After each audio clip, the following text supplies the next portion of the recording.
All my experiences of racism or oppression, I just brushed them under. Growing up, I tried my best to just put away the Ghanaian part of myself. When people see you, they don't know who you are. So forget who you are, who you were in your country. When you land at Pearson, you have to start all over again.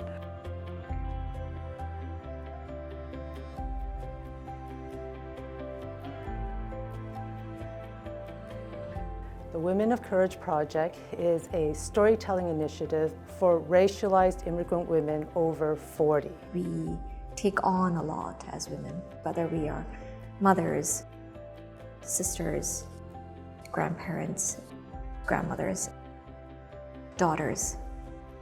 The whole culture of a woman has to be quiet, she has to serve but not say anything. I challenged that. We talked about creativity and how that helps us to express our strength. Maybe it's not verbal language, but through arts, we can speak to each other's soul and we can understand each other. One of the very important outcomes of this project is to bring racialized immigrant women's voices to the larger community.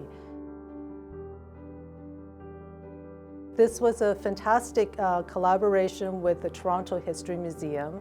We went to 4 different venues: Todmorden Mills Museum, Scarborough Museum, Gibson House, and Montgomery Inn. It's important to tell our stories and be displayed or shared in a museum. If I'm not going to be here tomorrow, someone will read it. My granddaughter, my grandchild will read what I wrote.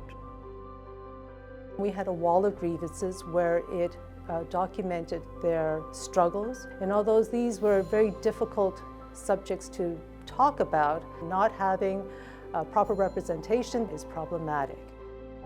It takes a lot to put yourself out there, allowing others to see me authentically.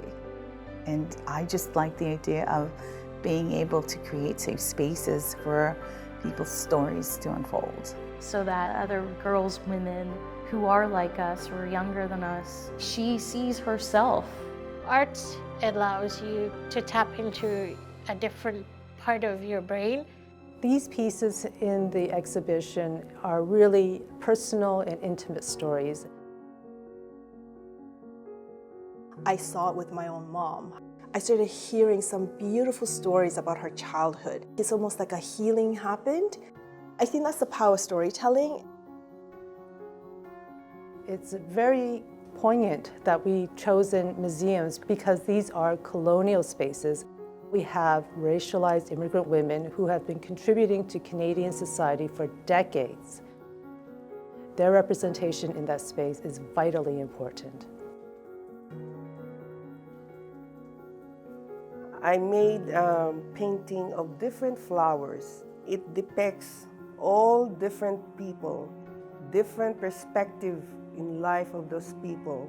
There are many immigrants, they came here with a dream, but when the dream is shattered, it's hard to digest. I've spent years not being able to really discuss the things that have happened in the past, and I'm just beginning to do that. It takes courage to talk about your traumatic experiences. It takes courage to be willing to visit that. I really love this program. I'm really happy that I took it. It came at a time where I am recovering from psychological trauma. I learned skills to cope, skills about dealing with trauma. It brought up a lot of hidden traumas I didn't realize that I was carrying. But I'm able to cry about it and speak about it with others who live similar experiences. What we see here is a glimpse of what the women are struggling with, their hopes and their dreams.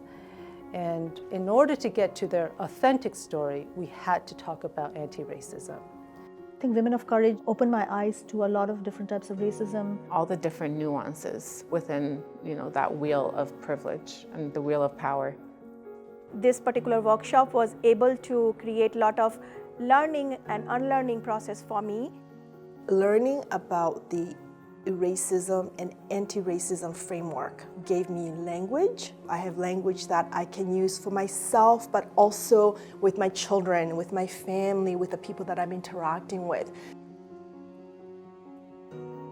There is a very special chemistry, alchemy that came together in this project because we combine anti-racism with the opportunity to express it in an artistic way.